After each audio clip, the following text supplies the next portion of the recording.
creation mo ng SALN Review and Compliance Committee, your reaction? Maganda na yung hakbang na ginawa ni Speaker Bogie D. Dapat pamarisan ito ng mga members of the House of Representatives. Kung wala pong tinatago ang ating mga kabaro, mga kasama dito sa House of Representatives patungkol sa kanilang yaman at sa kanilang assets, liabilities, and net worth, ilabas na po natin yung salin natin. Sundan na po natin ang Speaker of the House na naglabas ng kanyang salin. At wini-welcome natin yung ganitong hakbang ng House leadership. Pagpapakita ito na gusto ng Speaker of the House na maging transparent and accountable sa mga mamamayan, sa mga manggagawa at ordinaryong Pilipino. Kasi sa pamamagitan ng pagbubukas ng salin, na i-encourage nito yung diskurso at pag-uusap sa yaman ng mga congressman.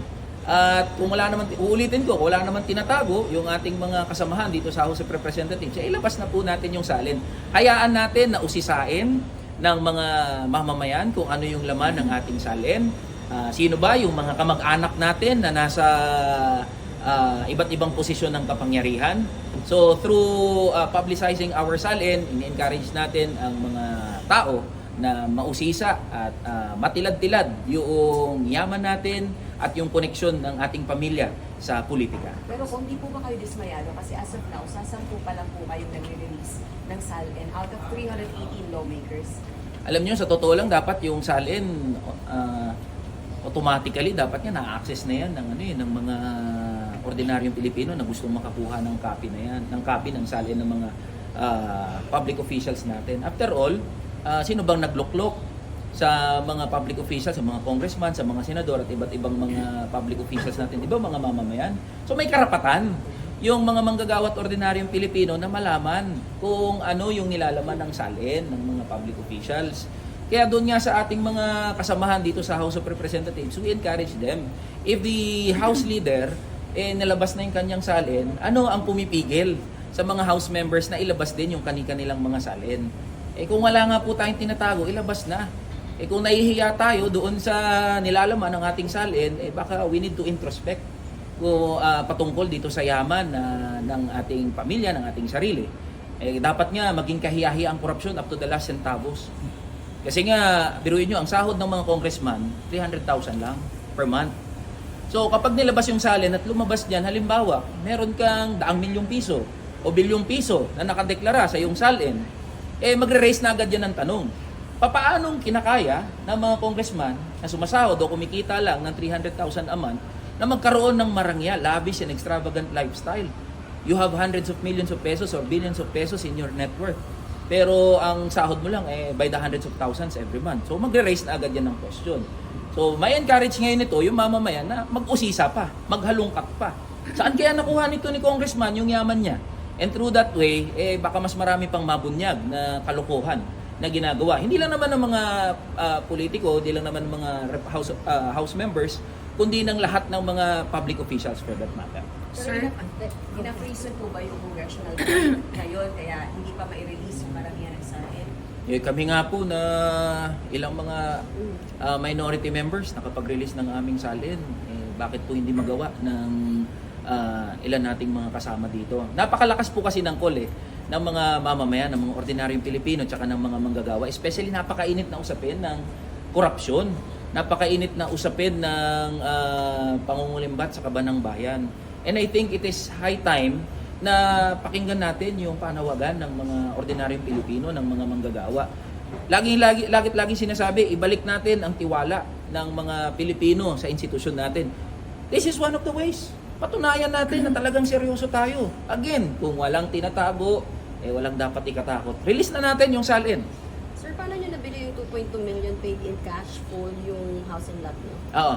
Yan kasi ay pinangalan sa akin na kami magkakapatid ay bumili ng house and lot. Pinangalan sa akin yung bahay ng aming pamilya. So pinaghirapan to naming magkakapatid. Yung ate ko kasi ay OFW sa Dubai. Yung kuya ko ay DJ broadcaster at ako rin ay isang manggagawa. So throughout the years, pinag-ipunan namin ito at noong 2024 ay nag-decide kami na bumili na kasi maliit lang yung bahay namin . So nakapag-ipon kami ng sapat na pera, pinul namin yon at kasama na rin doon actually yung retirement pay ng aking mother na isang retired teacher. So pinapamilya at nakabili kami ng simple na bahay. And in fact, pwedeng i-check yun kung gusto makita ng mga kamanggagawa natin. Makita nila saan ako nakatira, pwede naman. Pwede ko silang itur doon sa bahay. At makikita dyan yung difference agad. Kasi alam naman natin, pag sinabing congressman, pag sinabing politiko, nakamansyon, ang daming kotse, ang daming properties. I'm proud to say na hanggang ngayon, simpleng pamumuhay. At yun ay bunga ng paghihirap at susumikap namin na pamilya na puro mga manggagawa.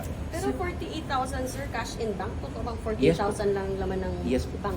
48,000 lang ang laman ng bangko. Nasa BDO yun eh.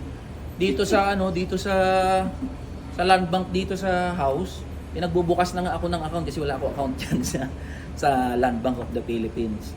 Saan mo dinadala yung 300k ni sir a month? Eh, nabanggit ko na yung sahod ko bilang house member, minimum wage lang kinukuha ko. So that's 15 to 16,000 per month. The rest ay hinahati-hati ko dun sa mga organizer namin, sa mga manggagawa din na pupunta. The rest of the fund na nakukuha ng aming opisina, pinupool namin. Kasi ang daming kaso ng mga manggagawa. Pag pumunta ka Dole, NLRC, NCMB, may pamasahe yan. Pag ikaw manggagawa, magkakaso ka sa kumpanya mo, no work, no pay, di ba? So, kailangan mong pamasahe, kailangan mong pangkain, kailangan mong pampaserox ng mga papel.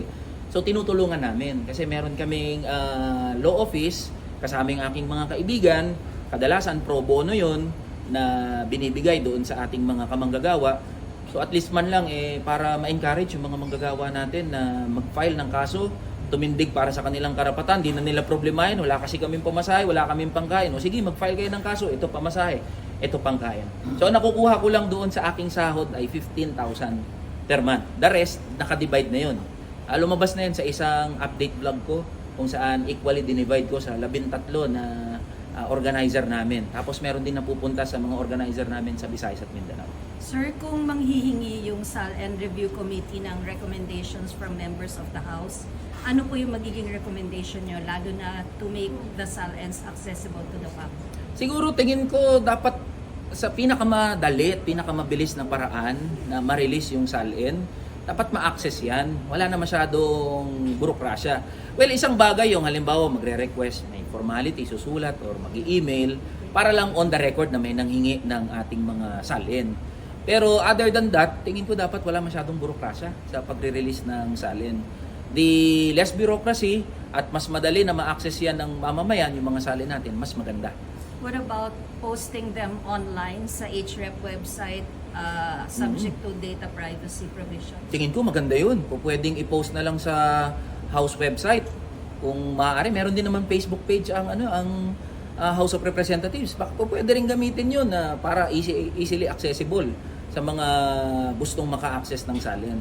Again, ang gusto natin, sa pinakamadali at pinakamabilis na paraan na ma-access ng mga tao yung SAL&N, mas maganda. Wala na masyado dapat burokrasya. Subject syempre sa mga existing na mga batas natin, such as data privacy. Halimbawa, yung mga address at mga personal na mga detalye na nandun sa SAL&N na tingin ko naman maaaring i-redact. Sir, how will you address po yung concerns over security ng members ng House? Well, valid naman yun, no? Kasi baka yung ibang mga House members natatakot na baka kuyugin sila, puntahan sila, o i-mob yung kanilang mga kung saan sila nakatira. So understandable yung concern na yun ng mga House members. But then again, babalik ulit tayo doon sa binabanggit ko. Kung walang tinatago, wala dapat ikatakot. Ganun lang naman kasimple yun. Hayaan natin na usisain yung buhay natin ng mga tao. When we entered public service, nag-decide din tayo na yung private life natin ay sinasakripisyo na natin. At ibinubukas natin yung buhay natin sa mapang-usisang mata ng mga tao. May karapatan ang bawat isa sa atin na mausisa kung ano yung yaman natin, saan nanggaling yung yaman natin, paano tayo yumaman kung mayaman tayo. Karapatan yan eh. Kasi every peso, every centavos na sinasahod dito sa House of Representatives at napupunta sa ating mga opisina, dapat malaman yan paano ginagasta. So kaya sabi ko nga, gawin natin kahiyahiya yung korupsyon, gawin natin kahiyahiya yung extravagant and lavish lifestyle. Kung tingin naman natin walang dapat ikaya, edi public natin. So yun lang naman ang punto dito sa bagay na to. And sir,